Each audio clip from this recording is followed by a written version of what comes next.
Have you ever sabotaged something that you actually wanted? Maybe you fumbled a relationship that was going well or talked yourself out of that next level or that next goal. It might be tough to express what's going on emotionally or internally to others, or maybe just self-expression itself feels uncomfortable. Maybe you get awkward when somebody gives you a compliment, or maybe you do things to stay small and unnoticed. You guys, we're talking about the fear of being seen today. I love this topic and bringing it up today because it has been one of my core shadow imprints that I work on in layers as I do this work, as I make this YouTube channel, as I show up in the world. I have new lessons around this, but I also wanted to share it because it's something that we all have to some degree. And that's because of evolutionary biology. Our nervous systems are wired to be in community. So anything that might make us stand out, might make us different, might get us exiled is essentially triggering to the nervous system. So this is why most people, for example, have a fear of public speaking. And fear of being seen links into all of this other stuff, like fear of failure, fear of success, fear of expression. Fear of being wrong is a big one, especially for folks that I find that are highly sensitive, maybe neurospicy, have had some type of developmental trauma. Being seen has been programmed in the nervous system as like an extra big threat. So that's who I'm mostly talking to today. If you're just like, yeah, sometimes I get a little nervous speaking on stage, well, this probably isn't for you. This is for those of us who have had this as a core issue in our lives. Okay, so this is what we're going to talk about today. We're going to talk about the fear of being seen, the fear of success, the fear of being wrong, the throat chakra, how this shows up in your everyday life as well as your intimate and erotic life. And then at the end, I'm going to leave you with some practical tips and exercises you can do in order to expand your capacity to be more seen in your life. I'm going to start a little bit about my personal journey with this, just to give you guys a little bit of context of where I'm coming from personally. And we're also going to dive into the Jungian perspective on this. So for those of you that have been around or maybe watched my last video where I talked about being in the void and being in that liminal space between identities, I had been on a little bit of a content hiatus because I was going through a little bit of a persona upgrade, a little bit of an identity upgrade. And I was thinking about new things I want to do in my business. And there was just this new persona, this new version, this new identity wasn't totally fully formed yet. And then I had a bunch of like visibility, right? These last few months, if you guys know, I was teaching, I was doing live events, I was speaking, I had a bunch of new clients sign on. And then while I was in the middle of just like a little bit of a being seen hangover from all of that, and I was just chilling, an old video from like last year suddenly went viral, okay, or viral-ish on YouTube. And then I got this influx of people in my inbox. And also I made this video when I was in a little bit of a different energy. My business was still fairly new. I was very open. I was like, yeah, like email me, like put time on my calendar. So suddenly I get this wave, right, of people that were kind of reacting to this energy of me a year ago when I was a lot more just like open and my doors were wide open, where now I don't have as much time, right? So it felt, again, even more overwhelming to me in this moment. And this is when I recognized like, oh, I'm hitting my upper limit here. I'm getting a little taxed in this. And yeah, I just noticed that like I was doing a lot more yoga, but I was also smoking a lot more weed. I was doing things that were just like soothing to my nervous system. And this is where the topic for today's video came up, because I was like, oh my God, here we are again on another ring of my fear of being seen shadow. And the reason why this is a core thing for me is because I was a highly sensitive child. When I was younger, there were certain sounds like yodeling that made me really freak out. And like I would get really upset because it sounded like someone was in pain. If I would see someone crying, I would cry. I was very empathetic and very sensitive. And for those of you that know my story, I did experience sexual abuse when I was young. And when I spoke up about it, like I knew I needed to say something, right? I was 8 years old And I just had this feeling, it was a very somatic feeling in my body that what was happening to me was going to get worse and I needed to tell somebody, which I did. And it was the right thing to do. But in my 8-year-old brain, it didn't feel like the right thing to do, right? Because family split up after that. There was a lot of attention on me. I really couldn't cope with this feeling of like, I split up my family and maybe some people didn't believe me and maybe that made me bad or wrong, or I shouldn't have listened to my intuition. And in that period of time, being seen was incredibly scary for me. I got serious social anxiety. I had to be homeschooled for a year. 1 year at school, I think it was my 3rd or 4th grade year. I think I missed like half of the year because I was just in full nervous system shutdown, could not be around people. Okay. So as I got older, the way that I dealt with this, I would either go into kind of class clown energy where I would be over the top, really funny, outrageous, out there, right? I would kind of create this like funny badger persona that could be the forefront of attention so that I could keep myself safe. I also used alcohol a lot in order to get over this fear of being seen. So I could be out in public and be social and be the life of the party and things like this. And so this has been a really tough knot for me because I do align archetypally, I believe, with my astrology, which I have a Leo stellium. So that's just a lot of fire energy, a lot of theatrical energy, a lot of look at me energy. But from this wound that I had from when I was younger, I also have a little bit of this like, but don't look at me energy. And like, this feels very unsafe. So I would swing back and forth between see me, don't see me, or I go over the top and see me and create like a fake persona in order to hide my true self. Even in my sexual life, in my intimate life, I had a hard time letting people see me for who I was. And I leaned more on the side of performance when it came to my sexuality versus presence. I would say that I had a lot of adaptive protector parts show up in my psyche to protect the more vulnerable, sensitive, sweet aspects of my personality. And I went real far in the other direction, okay? Like I went really far in the like, don't fuck with me, I'm a hard ass, but also performative, but also really drunk. Like I'm telling you this, I can look back with love at some of the prior versions of myself. And I just see that the way that I adapted to this fear of being seen was by being over the top, being fake, and over drinking. I'll say this last 5 years or so of doing this deep inner work, of doing this shadow work that I help other people through, it helped me peel back some of the layers because it got to the point, you guys, that I had gotten to the place where I had performed my persona and the false self that I created so well that I forgot who I actually was. And this is important when we talk about the persona in Jungian psychology. A persona is our social mask. It's the way we interact with the world. You have to think of it that it's more like a filter for your true self.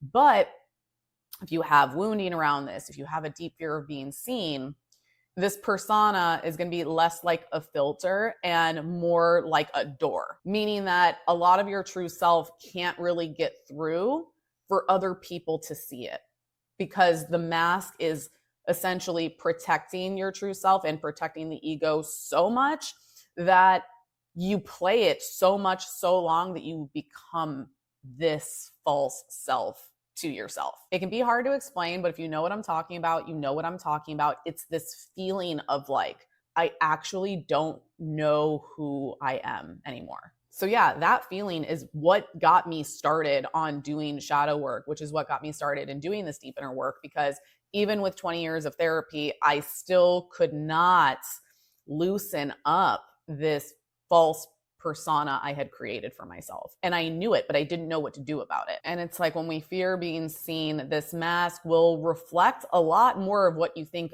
other people want versus who you are. And I'm still learning, and this is still coming in rings and layers. So like stick around, follow my journey so you guys can see how this unfolds. But obviously there's been a huge difference from like who I was 5 years ago to who I am today. but I can even see like my future self and where I'm going, where I'm going to be leaning more into my individuality, my authenticity, my eccentricity. This is individuation work, right? This is getting to know your true self. And even though I've made a lot of strides, as I said, I just recently got over this like being seen hangover. I still have some effects of this that I'm still actively working on, is like the capacity, right? And it is capacity. It's the nervous system. It's the body. It's what the body feels safe to hold. And sometimes that does just require a little bit of patience. And most importantly, kindness to yourself, acknowledging that perhaps this new level of visibility is scary for you or your nervous system. Past versions of myself would really push through discomfort and go for that thing or go for that goal sometimes, even though I really didn't feel safe doing so. And while, yeah, I might have gotten the thing that I wanted, I was burnt out or my nervous system was blown out afterwards. So it's all about how can you take these incremental steps on taking up more space, essentially.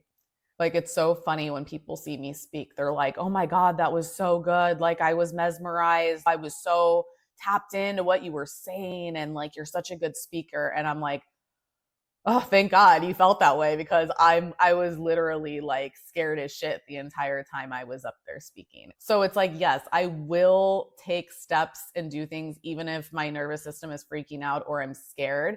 And this is knowing like, when do I push forward versus when do I like take a step back? So it's like, yes, I still go and push past a little bit of my comfort zone to do things, because this essentially does expand my nervous system for more capacity. It's kind of like a workout. Every time I get a viral video or I speak on stage, like I'm getting more attention, and then afterwards going to my body like, no, you're good, you're safe, right? Go ahead, relax. Smoke a bowl, eat a pizza. This is the thing too, is like, so many people shame themselves for some of the things that they do for their nervous system regulation.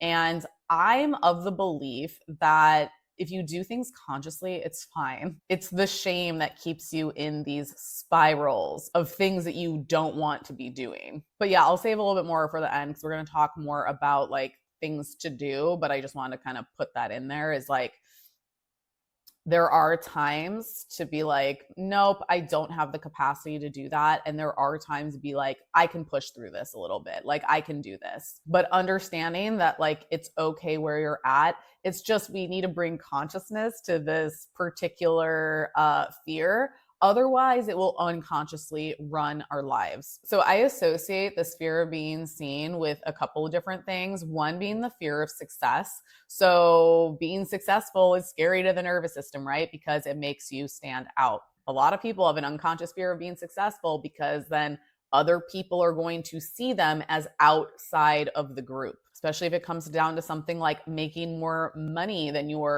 the community you came from or the family you came from, having more material success, having more career success. All of these things can essentially put your ego on trial, which the nervous system does not like very much. And then there's also this attached feeling to fear of being wrong or fear of failure. It's the ego trying to avoid humiliation at all costs, because again, rejection from the community makes our nervous system feel incredibly unsafe. And then if you've had anything in your past, especially in your childhood, that reinforced this, it can be a really deep groove in the psyche. This can also be associated with the fear of being too much or not enough. The fear that if somebody truly sees you for who you are, they're going to be like, wow, that person's really annoying or stupid, or they're too loud, or they're doing too much, right? Or that people are going to see you and they're going to be like, wow, that person really sucks. Like, they really don't have it together. Like, there's something wrong with them, right? These are the mean voices in our heads usually. And the thing is it's very true that you think more about yourself than other people think about you. But this fear of being seen is a very personalized shadow, right? Like, It's very ego based. It's very rooted in the ego's safety. Now, just let's talk about the throat chakra really quick. This is the bridge between your inner truth and your outer expression.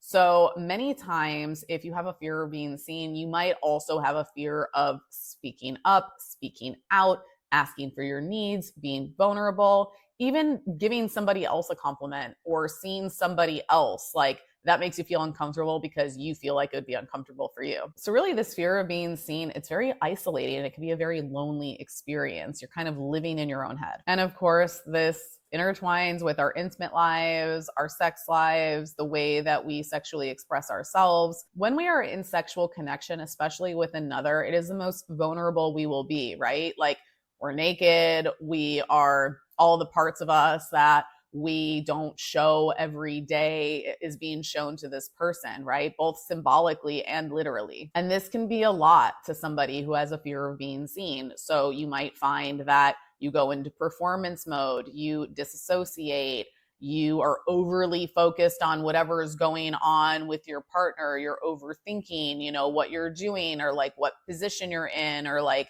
the mind chatter keeps going, right? As you are trying to just be present and intimate with somebody else, it's like your ego won't let you. And it's almost like the stakes are sometimes quote unquote higher in these moments because you are literally naked with this person. But a big way that this shows up in our sex lives is like we don't ask for what we want, or we don't like know what we want, and we can't vocalize or verbalize it. I just released my Reborn program on demand, which has 8 modules, 8 layers of sexual shadow work. And we go over this specifically in the throat chakra module, where we go even deeper on this. But essentially, if we can't ask for what we want and we can't communicate our needs to our sexual partners, we are not getting the full spectrum of what we could be experiencing as far as pleasure, as far as connection, as far as intimacy.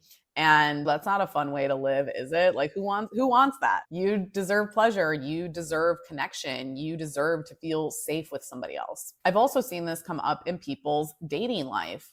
The feeling of rather, staying in fantasy or limerence versus actually approaching somebody or sharing how you feel about somebody. It can be a lot easier to just simply not say anything. And again, being in this energy isn't fun. I know it deeply. There are things you can do to help build your capacity to be seen more, take up more space, speak for what you need. So here are some things you can do in order to help build this muscle. Literally speak things out loud, even if it's just something in your journal, something that's true to you, say it out loud. Another thing that I like to do is don't hold back a compliment. When you recognize something in someone else, recognize them. This helps build the capacity for you to also accept being seen or recognized, is by doing it for others. Okay, so I was editing this and then I realized I forgot something major. Another thing here is to pay attention to the shitty thoughts that you have about other people, those judgmental thoughts, those mean thoughts, because of course you're going to walk around trying to stay small because you're walking through the world with that super mean voice that you also think other people are orienting towards you because you're orienting that towards other people. But understand that it's all you. And the poison and the mean things that you think about other people is literally just coming right back into your own field and keeping you small. So when you have these mean or judgmental thoughts, understand that it is your inner critic essentially being a bully and going outwards, because it knows if you are mean to all of these other people, you're going to assume people are also mean when it comes to you. So you'll stay small, right? It's literal poison that will affect your frame of mind and your reference point. So one big thing to do is really clock where and when you have these mean thoughts and try to clean them up. Give yourself permission to be wrong. Give yourself permission to mess up. Give yourself permission to just be messy. Because that's another thing that I forgot to mention in this video is perfectionism can also be, a big one in the way that we avoid being truly seen is by trying to be perfect. We allow a little bit more mess into our lives. You can also do more things around the throat chakra like humming, singing. I'm a big fan of primal screaming. You can do it in the car or into a pillow if you feel like screaming off the top of your lungs are going to freak people out in your house or your neighbors. But literally getting sound out of your body is a big one. Being seen has more to do with the intimacy that you have with yourself and the kindness that you show yourself and the way that you see yourself. If you see yourself as someone who sucks, someone who doesn't have it together, someone that is wrong, somebody that isn't important, of course, you're going to have a hard time being seen, is because your inner critic is literally telling you like, hey, being seen doesn't go right for people like us. And I would like to confidently tell you that that little voice is lying. You can also bring ritual into your everyday life to help be more seen. And that can be like putting on a really loud outfit, okay? And consciously taking yourself out to lunch where you're going to be seen by people in your cool outfit, middle of lunch rush hour, okay? This could be one thing. Something that I do, I actually just had it, I put it on before this, making this video, is I actually have like an oil that's specifically for expression, okay? So usually before I'm doing a public speaking event, I will put on this scent because the scent reminds me of like my personal expression and why it's important. And it's like a little bit of like bravery in a bottle in this scent because I associate it with my expression. And as another example for this video, right before I recorded, I put on this necklace. And this necklace, as you can see, has a little bird on it. If you're watching on YouTube, you can see this. But for me, a bird is very symbolic of expression, right? They sing, they're very vocal creatures. So there's little things you can do to bring more association with your personal expression into your everyday life.